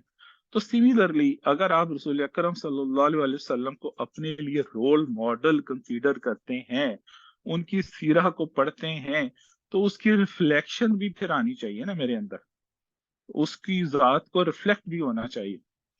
اگر وہ نہیں ہے، میری سوچ میں نہیں ہے، میری فکر میں نہیں ہے، میری ذات میں نہیں ہے، میرے اعمال میں، میرے ایکشنز میں، میری سوچ میں، میری پلاننگ میں، میری ویژن میں، میرے لائک مشن میں، then it's a big question mark. پھر میں سیرہ کو سمجھا نہیں ہوں صحیح طرح سے. تو بس یہی میرے اختتامی نکات تھے، میں جو چاہ رہا تھا جن پہ بات کو ختم کرنا. آج تھوڑی سی ہم نے کوشش کی چیزوں کو کٹ ڈاؤن کر کے، اسپیڈ اپ کر کے ختم کرنے کی آج اللہ کے حکم سے. اور اس میں بھی جو چلے اس کو تو ضرورت نہیں ہے، اہم ترین بات یہ ہے کہ ہمیں حضور اکرم صلی اللہ علیہ وسلم کی ذات اقدس اور قرآن حکیم، یہ دو اہم ترین چیزیں ہمارے لیے. اور اسی لینس کے تھرو ہم نے سب کچھ دیکھنا ہے. ہمارے لیے یہ نہیں ہے کہ ہم نے اس لینس کو دنیا کے تھرو دیکھنا ہے، ہم نے دنیا کو اس لینس کے تھرو دیکھنا ہے. اور یہ دو چیزیں سائڈ بائی سائڈ چلتی ہیں، قرآن حکیم اور سیرہ. سیرہ کی کچھ ہم نے جو باتیں اب پچھلے 4 لیکچرز میں دیکھی ہیں یہ ساری کی ساری علم سیرہ سے ریلیٹڈ تھیں. اس میں کہیں سے بھی ہم نے سیرہ کو ڈسکس نہیں کیا, انٹینشنلی نہیں کیا, کہ میں چاہ رہا تھا کہ ہم سیرہ کی وسعت کو دیکھیں, کم سے کم ہم دیکھیں کہ اس کی ڈائمینشنز کیا ہیں, کتنی ملٹی ڈائمینشنل چیز ہے. ہم نے اس کو بہت لمٹ کر دیا اس چیز کو. ہمارے سامنے مختلف سورسز آ جائیں, مختلف میتھڈالوجیز آ جائیں, مختلف جوہتیں آ جائیں, اس کی مختلف اسلوب آ جائیں, اور رسول اکرم صلی اللہ علیہ وسلم کی ذات اقدس ایک ہولسٹک ویو ہمارے پاس آئے. اور اسی کو پھر ہم آگے انشاءاللہ تعالیٰ آگے بھی کنٹینیو کرنا چاہتے ہیں, لیکن وہ پھر ہم زیادہ ہمارا جو پلان ہے آگے وہ قرآن حکیم کے ساتھ سیرہ کو کنیکٹ کرنے کا ہے. میجرلی تو ہم قرآن حکیم کی ہی تفصیل دیکھ رہے ہوں گے, اس میں سائڈ بائی سائڈ ہم سیرہ کو لے کے چلنا چاہتے ہیں. تو بس اسی پہ اختتام کرتے ہیں. عبداللہ بھائی, اوور ٹو یو پلیز. جی جزاک اللہ خیر عامر بھائی. اچھا یہ کنفرم کیجیے ایک عامر بھائی کہ آپ کیا ان کی لسٹ پرووائڈ کر سکتے ہیں جو بکس آپ نے بتائی ہیں؟ یار میں نے اس لیے تو کیمرہ آن کر کے دکھائی ہیں, ساری تصویریں کھینچ لیتے یار آپ لوگ. کر دیں گے, کوئی مسئلہ نہیں, کر تو دیں آپ گے. کو لسٹ لیکن یہ پلیز ساری اگر پرووائڈ میں کر کر دوں, جی میں کر دوں گا. بہرحال میں مختصراً دوبارہ ریپیٹ بھی کر دیتا ہوں کہ رحمت للعالمین, سیرت النبی, محسن انسانیت اور سیرت انسائکلوپیڈیا اور حقیق المختوم یا اس کی انگلش ٹرانسلیشن سیلڈ نیکٹر, یہ تو مسٹ ٹو ہیو ہے نا, یہ تو سب کے پاس ہونی چاہیے. اس کے اوپر اگر کوئی انگریزی میں پسند کرتا ہے تو میں نے جس طرح وہ 2 کتابیں بتائی تھی ڈاکٹر نصیر الدین کی جو اسلامی پنجاب یونیورسٹی کے پروفیسر تھے, اور ایک علی گڑھ یونیورسٹی کے جو پروفیسر تھے ان کی وہ نام مجھے نہیں معلوم اس کا, وہ میں دیکھ کے بتا دوں گا, وہ انگلش میں ہے. تو یہ تو مسٹ ٹو ہیو ہے, باقی پھر آپ کا شوق ہے جو آپ جتنا اکٹھا کرنا چاہیں. جی جزاک اللہ خیر. محمد عثمان فاروق آپ کا ہینڈ ریز ہے, پلیز آپ انمیوٹ کریے کوسچن پہ. جی السلام علیکم ورحمۃ اللہ. وعلیکم السلام رحمۃ اللہ. اچھا میں نے آپ کا پورا تو نہیں سیشن سنا, بس جہاں سے آپ حمید اللہ صاحب کی بات کر رہے تھے وہاں سے میں جوائن کیا تھا, اور بڑا اچھا کیا آپ نے ان کے حوالے سے کچھ تعارف کروایا لوگوں کو. ڈاکٹر حمید اللہ صاحب کا بہت کام ہے اس حوالے سے سیرت کے. میرے سامنے 2 کتابیں پڑھی ہیں ان کی, وہ بھی میں آپ سے شیئر کر دوں سیرت کے حوالے سے. عہد نبوی میں نظام میں حکمرانی, یہ بڑی اچھی کتاب ان کی. جی ایک ہے بالکل. اور ایک ہے رسول حضرت کی سیاسی زندگی, یہ بھی پڑھنے والی دونوں جی کتابیں ہیں سیرت کے حوالے سے جی بالکل. جو ڈاکٹر حمید اللہ صاحب کی. تو ڈاکٹر حمید اللہ صاحب کے حوالے سے بہت اچھی ہیں یہ چیزیں, اور خطبات بھی ان کے سیرت کے حوالے سے بڑے اچھے ہیں, جی تو یہ لازمی وہ پڑھیے گا. خطبات بہاولپور کے نام سے سیرت ہاں جی مختلف, بالکل. اس میں کافی ساری چیزیں خطبات جی بہاولپور کے نام سے وہ تھے تو جی ان کے اورل, لیکن وہ پرنٹڈ فارم میں ملتے ہیں, پڑھے جی ہوئے ہیں وہ بھی بالکل. میرے پاس. اور یہ جو آپ نے بک کا نام لیا جو تھا محسن انسانیت, محسن جی انسانیت, اس حوالے سے آپ نے اچھا تعارف کروایا. یہ ہم لوگ اس کو دیکھتے نہیں, یہ تحریک کے حوالے سے بہت اچھی کتاب ہے جی کہ نبی صلی اللہ علیہ وسلم جس تحریک کو لے کے چل رہے تھے اس کے اندر جی یہ کس طرح وہ مختلف مراحل سے تحریک گزری ہے, اور یہ بہت اچھی کتاب لکھی میں اس کے سامنے. جی اور ایک اور جو بک آپ ذکر کر رہے تھے محمد عربی عنایت اللہ سبحانی صاحب کی, جی عنایت اللہ اسٹوری کی سبحانی طرح صاحب کی ہے. بالکل. تو آپ نے بڑی اچھی وہ بتائی اسٹوری کی طرح کی, بچوں کو بڑا انٹرسٹنگ لگے گی اگر وہ پڑھنا چاہیں. ہمارے جو پیرنٹس ہیں بچوں کے ساتھ بیٹھ کے پڑھیں تو وہ بھی اس حوالے سے اچھی ہے. مجھے اچھا لگا آپ نے جی اچھا تعارف کروایا کتابوں کا, جزاک اور میں نے بائی چانس ہی یہ جوائن کیا. جزاک اللہ. جی جزاک اللہ, شکریہ جی. Any other question? اچھا عامر بھائی, یہ بس پھر ہمارا علم سیرہ کا آخری سیشن تھا, اور اس کے جی بعد آخری ہم لوگ سیشن تھا. قرآن ہولسٹک ویو میں سٹارٹ لیں گے انشاءاللہ. جی انشاءاللہ تعالیٰ ہم اللہ تعالیٰ نے توفیق دی, نیکسٹ ویک یا نیکسٹ ویک سے ہم سورہ فاتحہ سے شروع کریں گے, اور اس میں اس جو کا مختصر سا آپ وہ امپورٹنٹ بتا دیں چیز, تھوڑا سا, جی تاکہ ایک اس جو میں اس سے پہلے مختصر, ایک سوال ہے, اس سے پہلے ایک سوال آیا ہوا جی ہے چیٹ کے اندر, وہ لے لیں پہلے. وہاب کا ہاں جی سوال ہے, وہاب الدین بھائی کا سوال ہے کہ لو برتھ سے کیا مراد ہے آپ کی, اس کو تھوڑا جی ایکسپلین اچھا کیجیے.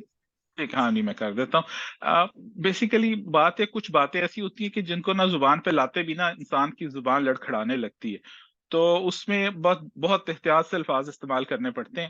انگریز ایک چیز کا بہت زیادہ اورینٹلسٹ, جو 2 باتوں کے اوپر بہت زیادہ وہ آتے تھے, حضرت اسماعیل علیہ السلام اور حضور اکرم صلی اللہ علیہ وسلم, کہ ان دونوں کی پیدائش کے اوپر وہ بہت زیادہ کرٹیسائز کیا کرتے ہیں, ابھی بھی کرتے ہیں, کہ ان کی دونوں کی جو پیدائش ہے حضور اکرم کی دیکھ لیں صلی اللہ علیہ وسلم, کہ یہ مدینہ کے ایک انتہائی ادنا خاندان کی پیدائش ہے, کہ ان کے والدین کی یا ان کے حسب نسب کی کوئی حیثیت نہیں تھی.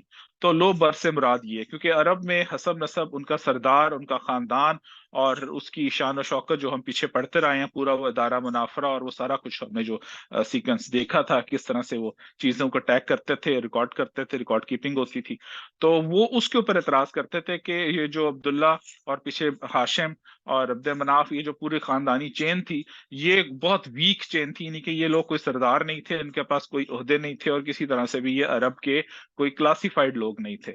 تو اس حوالے سے لو برث سے مراد یہ ہے. ٹھیک ہے جی. تو عامر بھائی یہ اس کی کیا ایویڈنس وہ لوگ دے سکتے ہیں؟ کیونکہ ایز پر دا ہسٹری جتنی بھی ہمارے پاس سیرہ آ رہی ہے، ایون مطلب بنی ہاشم سے پہلے کی بھی جو سیرہ چل رہی ہے، ابراہیم علیہ السلام سے بھی، تو اس میں بھی تو یہ بہت اعلیٰ خاندان ہے، اور خود بھی حضور جی صلی اللہ بالکل علیہ وسلم ہے کی حدیث یہ. بھی آنا کہ آنا جی ایسے خیرکم وطن ونفسا. جی بالکل ایسے ہی. اس میں یہ بات تب تک کرتے رہے نا کہ جب تک ہم نے خود ایویڈنسز نہیں دیے. جب یہ میں نے وہی بات جب میں کر بھی رہا تھا کہ جب ریسورسز چیلنج کرنے انہوں نے جو شروع کیے، تو مسلمانوں نے پھر دوبارہ سے اس کا ایک اور اینگل سے جائزہ لینا شروع کیا نا. پھر ہسٹوریکل ایویڈنسز بھی آئے، پھر وہ سارے کے سارے ریفرنسز بھی نکالے گئے، پھر مختلف کتابوں سے اور مختلف تاریخی اسناد سے چیزوں کو پروف کر کے دیا گیا ہوا ہے. اب ہمارے پاس جو چیزیں جو ہم اب بات کر رہے ہیں، یہ بڑی مستحکم بنیادوں پر استوار ہیں. تو میں اور آپ اتنی کانفیڈنٹلی بات کر رہے ہیں. جب تک یہ چیزیں ایک مستحکم بنیادوں پر استوار نہیں تھیں تو انگریزوں کو موقع ملتا تھا، جس طرح حضرت اسماعیل پہ تو آج بھی وہ کرتے ہیں نا.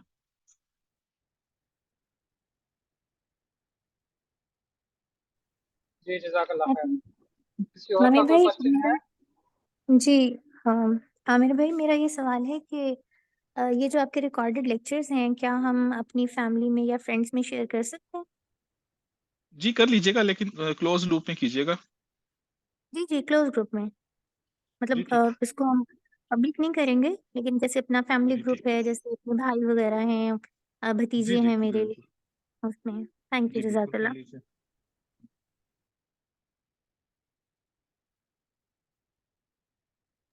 فیاض بھائی کوئی اور کوشچن ہے چیٹ میں؟ میں ایکچولی ہائی وے ڈرائیو کے اوپر ہی ہوں، تو میں جی تو بالکل سسٹر، نہیں دیکھ رہا ہوں چیٹ. جی سسٹر ہمیرا کا کوشچن ہے، لیکن مجھے اس کی صحیح طرح کوشچن کی سمجھ نہیں آئی ہے. اگر سسٹر ہمیرا ہیں تو پلیز انمیوٹ کر لیں. میں نے ان کو لکھا بھی ہے کہ مجھے ان کے کوشچن کی سمجھ نہیں آئی. السلام علیکم. عامر بھائی نے یہ پہلے بتایا تھا کہ اس زمانے میں بہت سارے اور ادیان تھے، تو یہ ادیان جو ان سے ہیں وہ اسی زمانے میں تھے کہ آج بھی ہیں؟ اگر تھے تو کون سے تھے، اور آج ہیں تو کون سے ہیں؟ میں نے ادیان کا ذکر کہاں پہ کیا تھا مجھے بھی یاد نہیں. ادھر یہ بات ہوئی کس کانٹیکسٹ میں ہوئی، تھوڑا سا مجھے یاد کرا دیں. آپ نے جب وہ پہلا دور بتا رہے تھے نا، پہلے دور میں، تب آپ نے بات کی تھی. اچھا اچھا اچھا اچھا. جی جی جی، وہ دین اکبری کا ذکر کیا تھا میں نے نا. میں وہ بات یہ کر رہا تھا کہ ڈیویشنز تھیں اس وقت کافی. بات یہ تھی کہ جو پہلے 1000 سال تھے، اس میں چونکہ حدیث اور قرآن کا علم یہاں پر ترویج نہیں پا سکا تھا، تو لوگوں کو بہت زیادہ علمی یا اسکالرلی کنیکٹڈ نہیں تھے قرآن و حدیث کے ساتھ. تو اس کی وجہ سے ڈیویشنز بہت ساری تھی، جس کی وجہ سے اکبر کو یہ فتنہ کھڑا کرنے کا موقع ملا تھا پورا دین اکبری کے نام سے. اور اس میں بھی خاص طور پہ اس کے جو 2 اسکالرس تھے، ایک عالم ابو الفضل اور ایک فیضی کے نام سے آتا ہے if I'm not wrong.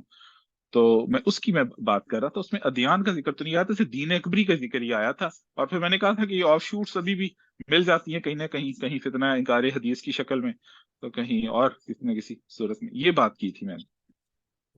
تو پھر اس کا ادیان کی مطلب جو ہے بات اگر کہ برِ صغیر کے کانٹیکسٹ میں دیکھیں، یہ تو ہمیشہ سے یہاں پر آپ کو پتہ ہی ہے کہ جتنے فلیورز وہ بلکہ انڈیا میں تو کہی جاتی ہے یہ بات کہ انڈیا میں لینگویج وہ نہیں ڈائلیکٹ نہیں بدلتا، اس سے پہلے ان کا وہ بدل جاتا ہے، خدا بدل جاتا ہے. تو انڈیا میں تو سچویشن آپ کے سامنے ہی ہے، وہاں تو پتہ نہیں کیا کچھ کتنے ویریشنز ہیں.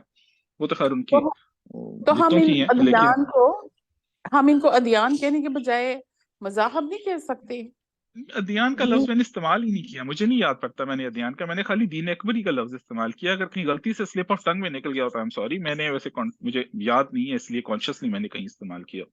کیونکہ یہ میں نے نا اس لیے پوچھا کہ بہت سارے لوگوں کو نا اس کے اوپر کنفیوژن ہے، وہ کنفیوز ہو جاتے ہیں. حالانکہ ہمیں سورہ حج میں اللہ تعالیٰ بتا رہا ہے کہ دین جو سا ہے وہ اسلام ہی ہے، اس کے علاوہ اور کوئی دین نہیں ہے. باقی یہ ساری چیزیں جو اپنی ہیں نا، وہ مذہب ہیں جس نے آپ کو پکڑ کے دین سے دور کر دیا ہوا ہے، وہ مذہب ہے. اس پہ تو پورا لیکچر ریکارڈ ہو چکا ہے. جب ہم نے لیکچر سیریز شروع کی تھی تو سب سے پہلے ہم نے شروع ادھر سے کیا تھا، دین اور مذہب کے ڈفرنس ہے. پہلا لیکچر ہے ہی اس کے اوپر، وہ میں خیال ہے ابھی بھی لیکچر سیریز میں کہیں نہ کہیں پڑھا ہوگا.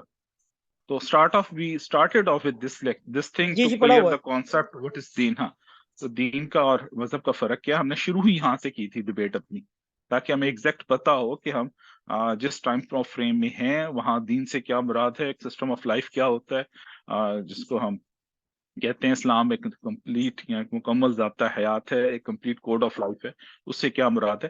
انیشلی ساری ڈسکشن ہمارا سٹارٹنگ پوائنٹ ہی ادھر سے تھا. تو سسٹر یہ آلریڈی ہم کور کر چکے ہیں بڑی ڈیٹیل میں. جزاک اللہ خیر.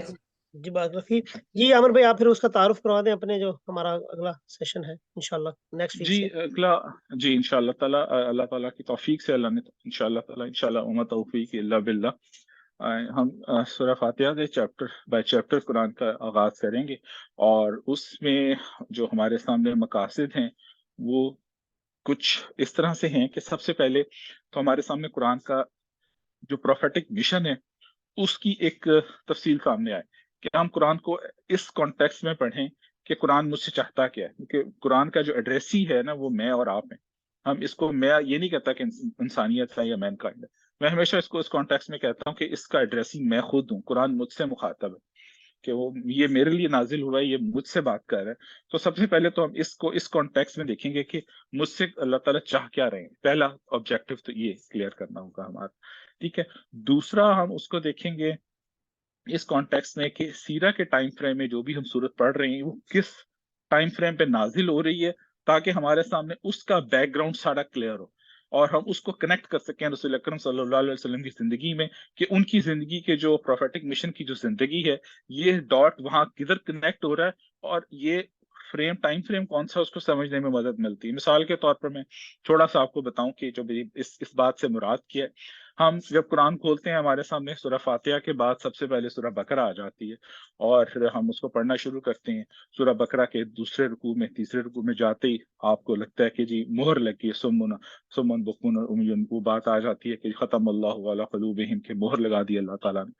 تو پہلا کوشچن یہ ریز ہوتا ہے کہ یار ابھی تو قرآن شروع ہوا ہے، اللہ تعالیٰ نے کفار کے دلوں پہ مہر بھی لگا دی، یہ کیسے ہو گیا؟ اب اس کو اس کانٹیکس میں سمجھنا کہ ہم اس وقت ہجری لحاظ سے ہجرت نبوی کے پہلے دوسرے سال میں ہیں، کہ پہلے 2 سالوں میں سورہ بقرہ نازل ہو رہی ہے. اس کے پیچھے 13 سال حضور اکرم صلی اللہ علیہ وسلم دن رات انتھک محنت کر کے آ رہے ہیں مکہ میں، اور یہ جو پہلے 2 رکوع ہیں یہ ان کا خلاصہ بتا رہا ہے اس سارے ٹائم فریم کا، اور اس کے بعد یہ چیز ہو چکی ہے، اب آگے بڑھ رہے ہیں. تو اس کو رائٹ پلیس میں رائٹ کانٹیکس میں فٹ ان کر کے چلنا، ٹھیک ہے. یہ دوسری بات ہوگی ہمارے سامنے، ٹھیک ہے، کہ جس میں پروفیٹک سیرہ یعنی کہ پروفیٹک لائف میں وہ چیز کہاں کیسے کنیکٹ ہو رہی ہے، ٹھیک ہے. یہ دوسری بات. تیسری بات جو ہم اس کو دیکھیں گے خاص طور پہ جو چیز مجھے بڑا تنگ کرتی تھی، ہم جب قرآن پڑھتے ہیں نا ہمیں میں بات بڑے دھیان سے کر رہا ہوں، میری بات آپ لوگوں نے غلط طریقے سے نہیں کوٹ کرتی یا سمجھتی، کہ ہم ایک آیت سے دوسری آیت میں جاتے ہیں نا تو ہم اس کو کنیکٹ نہیں کر پاتے. کہیں پر بعض اوقات ہم ترجمہ جب پڑھ رہے ہوتے ہیں اس لیے نہیں کر پاتے کہ قرآن کی ڈیفیشنسی نہیں ہے، وہ میری ڈیفیشنسی ہے. اللہ تعالیٰ کا کلام ہے نا یہ، اور اب عرب کا ایک اعجاز ہے کلام کا، وہ اس کو کلیم کرتے ہیں کہ ہر وہ بات جو قاری یعنی کہ پڑھنے والا خود سمجھ سکتا ہے وہ عرب کبھی بھی نہیں لکھتا اس کو. جب عرب اپنے کلام کا نقص خیال کرتا ہے کہ میں ایک ایسی بات جو میرا پڑھنے والا خود ازیوم کر سکتا ہے کہ میں لکھوں، یہ تو پھر اللہ کا کلام. اس میں بہت ساری چیزیں ہوتی ہیں جو ہمیں بٹوین دا ڈاٹس کنیکٹ کر کے سمجھنی پڑتی ہیں کہ یہ کانٹیکس کیا ہے، کیسے ہے. تو وہ اس کو پڑھتے ہوئے اس رائٹ کانٹیکس میں لے کے چلنا، ہم اس پہ تھوڑا سا دیکھ کے چلیں گے کہ ہم اس کو پورا ہولسٹک ویو ایک دیکھ کے سامنے لا سکیں، اور پھر اس کو مختلف اینگل سے دیکھیں گے کہ آج کے زمانے میں جو چوتھی بات ہوگی کہ جو لینگویج ہم استعمال کر رہے ہوں گے تفسیر کی یا جو بات کرنے کی، وہ چونکہ ماڈرن ڈے لینگویج ہوگی تو اس کو سمجھنا تھوڑا سا آسان ہوگا. اور پانچویں بات ہوگی یہ کہ جو تفاسیر ہے وہ میں پہلے بتا دیتا ہوں کہ جو ہم ریفر کر رہے ہوں گے اس میں ہم دیکھ رہے ہوں گے ڈاکٹر سار صاحب کی بیان القرآن بیک اینڈ پہ ہوگی، ہمارے سامنے تفہیم القرآن مودودی صاحب کی ہوگی، ہمارے سامنے اصلاحی صاحب کی تدبر قرآن ہوگی، ہمارے سامنے کیلانی صاحب کی تفسیر القرآن ہوگی، اور ہمارے سامنے جس طرح میں بتا رہا تھا ان کی تسنیم صاحب کی کاروان نبوت، جو کہ قرآن کی ترتیب نزولی کے لحاظ سے انہوں نے سیرہ کمپائل کی ہوئی، اس کے لحاظ سے. تو یہ کچھ چیزیں ہوں گی جو ہمارے بیک اینڈ پہ چل رہی ہوں گی انشاءاللہ تعالیٰ. اور پھر اس کے ساتھ ایک اور ہم لے کر چلیں گے، وہ ہے خلیل الرحمان چشتی صاحب کا کام ہے پرانی صورتوں کا نظم جلی. اس میں انہوں نے باقاعدہ گرافس بنائے ہوئے، چارٹس بنائے ہوئے کہ قرآن کی سورہ کا سینٹرل تھیم کیا ہے اور اس کی جو آیات ہیں وہ سینٹرل تھیم سے کیسے کنیکٹ ہو رہی ہیں. ہمارا سامنے اچھا یہاں یہ بات ایک بیچ میں رہ گئی، وہ یہ کہ جو ہولسٹک ویو کی میں بات کر رہا تھا کہ ہم جب سورہ بقرہ پڑھتے ہیں نا تو وہ مختلف چیزیں آ رہی، کبھی شریعت کے احکام آ رہے ہیں، کبھی حج کے، کبھی طلاق کے، کبھی عورتوں کے مسائل آ رہے ہیں، کبھی عربوں کا اس کا تذکرہ ہو رہا ہے، بنی اسرائیل کا. پہلے تو تقریباً خیال لیں کہ چوتھے یا پانچویں رکوع سے لے کر 15-16 رکوع تک 10 رکوع کنٹینیوس بنی اسرائیل کے اوپر ہیں. پھر کعبہ کی ڈائریکشن چینج ہو جاتی ہے، پھر شریعت کے احکام ہے. اس کا کانٹیکسٹ کیا ہے، یہ چیزیں کیسے کنیکٹ ہو رہی ہیں. مثال میں ابھی اگر آپ کے سامنے ایک ایگزامپل رکھوں تو you can right away connected کہ سورہ بقرہ کا سینٹرل تھیم ہے چینج آف لیڈرشپ، کہ بنی اسرائیل سے دنیا کی لیڈرشپ لے کر امت محمد صلی اللہ علیہ وسلم کو دی جا رہی ہے. اور اس کے اندر جو پہلے کا پہلا پورا ہے، پہلے 3 رکوع، اس میں اللہ تعالیٰ نے مکی قرآن کا خلاصہ بیان کیا ہے، اور پھر ایک پورا 10 چیپٹرز پہ بنی اسرائیل پہ چارج شیٹ ہے، ان کے اوپر چارج لگایا اللہ تعالیٰ نے، پھر سزا کے طور پر ان کو معزول کیا ہے. وہ اٹھا کر مکہ کا جو خانہ کعبے کی جو چینج ہے وہ بیسیکلی سمبولک ہے. وہ لیڈرشپ دی جا رہی ہے مسلمانوں کو، اور جیسے ہی لیڈرشپ دی جا رہی ہے اس کے فوراً بعد شریعت کے احکام آنا شروع ہو جاتے ہیں، اور بتایا یہ جا رہا ہے کہ جو تم اہل شریعت تھے اب تم اہل شریعت نہیں ہو، اب ایک نئی قوم جس کی نئی شریعت ہے وہ اٹھائی جا رہی ہے. اس کانٹیکس میں رکھ کے جب آپ دیکھیں گے اور ان کو کنیکٹ کریں گے تو چیزوں کی ڈائمینشن ہی آپ کو اور نظر آئے گی. پھر جب آپ اس کو اس طرح سے دیکھیں گے کہ سورہ فاتحہ کے بعد سورہ بقرہ آ رہی ہے فوراً، اور کیوں آ رہی ہے، اللہ تعالیٰ نے آغاز اس کا یہاں سے کیوں کیا ہے، کہ اس کوشچن کو دیکھیں تو سمجھ میں یہ بات آتی ہے کہ یہ سورہ بقرہ ایڈریس کرتی ہے زیادہ جیوز سے، یہودیوں سے، اور اللہ تعالیٰ کو، اور سورہ آل عمران جو اگلی چیپٹر اگلے سورہ ہے وہ ایڈریس کرتی ہے نصرانیوں سے، یعنی کہ کرسچن سے. تو اللہ تعالیٰ کو تو پتا تھا آنے والے وقت میں سب سے بڑا ٹاکرا ان دونوں سے پڑنا ہے. تو ہمارے لیے پریکٹیکل لیسنس کیا ہیں، ہماری خارجہ پالیسی کیا ہو سکتی ہے، داخلہ پالیسی کیا ہو سکتی ہے، ان کی دشمنی میری ان سے کیا ہے، ان کی میرے سے کیا ہے، اللہ تعالیٰ انہیں کیسے ایڈریس کر رہے ہیں. تو یہ ایک پورا کا پورا پکچر، ایک ٹائم پہ ایک کہنے کہ ایک فریم اور ایک پکچرسٹک ویوز کا میرے دماغ میں، میری اس میں ویژولائزیشن میں کلیئر ہو، تاکہ میں اس کو سمجھوں تو صحیح، کنیکٹ تو کروں اپنی ذات کے ساتھ، اپنی مشن کے ساتھ، اپنی زندگی کے ساتھ. کہ یہ ساری کی ساری یاد رکھیے گا کہ قرآن جو ہے نا، یہ 2 چیزیں جو ہم نے پہلے بھی کی تھیں کہ حضور اکرم صلی اللہ علیہ وسلم کی ذات اقدس پریکٹیکل مینیفیسٹیشن ہے قرآن کی. تو وہ کیسے ہے اس کو ہمیں سمجھنا پڑے گا. اگر مجھے واقعتاً اللہ کے آگے کھڑے ہو کے کوئی چیز کلیم کرنی ہے تو زبانی دعووں سے بات نہیں چلے گی. تو یہ چیزیں ہیں بیک آف مائنڈ میں کچھ جو ابھی تک ڈرافٹ کی ہوئی ہیں، سمجھی ہوئی ہیں. باقی جو اللہ تعالیٰ توفیق دیں، مجھے کسی چیز کا کوئی دعویٰ نہیں، کسی قسم کی ہرگز بھی کسی طرح کا بھی کوئی قابلیت کا دعویٰ نہیں ہے. اصلاً مقصد یہ ہے کہ ہم بیٹھ کر اس کو مطالعہ کریں، اور آپ لوگ بھی میرا ساتھ دیں. اگر آپ لوگ بھی کوئی چیز کا اضافہ کر سکتے ہیں تو مور دین ویلکم، ہم اس کو تاکہ ایک کمپریہنسو انداز میں آگے لے کے چل سکیں. تو بس یہ کچھ مقاصد ہیں جو اس کا حصول مد نظر ہے. باقی جو اللہ تعالیٰ کی توفیق ہوئی انشاءاللہ تعالیٰ، وما توفیقی الا باللہ والی بات ہے. بالکل جی عبداللہ بھائی. جی میرے خیال میں آپ دعا کروا کے تو اس کو بس ریکارڈنگ آف جی کروا لیں، 11 پھر بجے جنہوں نے کوئی کوشچن کرنے ہوں گے یا بات ہوگی پھر انشاءاللہ بعد میں کرتے ہیں. ٹھیک ہے جی، بس انشاءاللہ ختم سیدہ کرتے کا ہیں. ہینڈ سبحانک ریز ہے. اللہم السلام علیکم. ابھی کروں یا آپ مطلب بعد میں کرنے کا ہے؟ چلیں اس کو ڈراپ کرتے ہیں، ریکارڈنگ پہلے بند کرنے، بہت لمبی ہوگی ہے. ٹھیک ہے جی، اس کو سبحانک اللہم و بحمدک نشہد ان لا الہ الا انت نستغفرک و نتوب الیک. ریکارڈنگ بند کر دیجیے پلیز.